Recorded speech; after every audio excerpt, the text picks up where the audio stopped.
Hello everyone, welcome to Lingua Bloom, your English learning hub. So, today we are going to discuss tenses. എന്താണ് tenses? ഏതൊക്കെയാണ് tenses? അവ ഏതൊക്കെ സമയങ്ങളിലായിട്ടാണ് ഉപയോഗിക്കുന്നത്? ഈ കാര്യങ്ങളെക്കുറിച്ചൊക്കെ നമുക്ക് നോക്കാം. ഒരു പ്രവൃത്തി കഴിഞ്ഞതോ ഇപ്പോൾ നടക്കുന്നതോ വരാനിരിക്കുന്നതോ എന്ന് വ്യക്തമാക്കുന്നതാണ് ടെൻസ്. ബേസ്ഡ് ഓൺ ടൈം, സമയത്തെ അടിസ്ഥാനമാക്കി ടെൻസിനെ മൂന്നായി തിരിച്ചിട്ടുണ്ട്: past tense, present tense, future tense.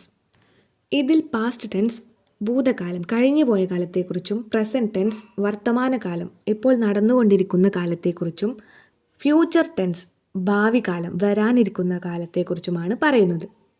Based on aspects, ആസ്പെക്ട്സിൻ്റെ അടിസ്ഥാനത്തിൽ simple, continuous, perfect, perfect continuous എന്നിങ്ങനെ നാലായിട്ട് തിരിച്ചിട്ടുണ്ട്.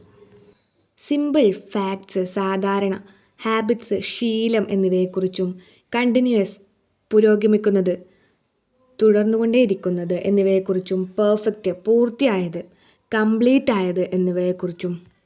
പെർഫെക്റ്റ് കണ്ടിന്യൂസ് ഒരു പ്രവൃത്തി ഒരു പ്രത്യേക സമയത്ത് തുടങ്ങി ഇപ്പോഴും തുടർന്നു കൊണ്ടിരിക്കുന്നതായി കാണിക്കാൻ ഉപയോഗിക്കുന്നതുമാണ്.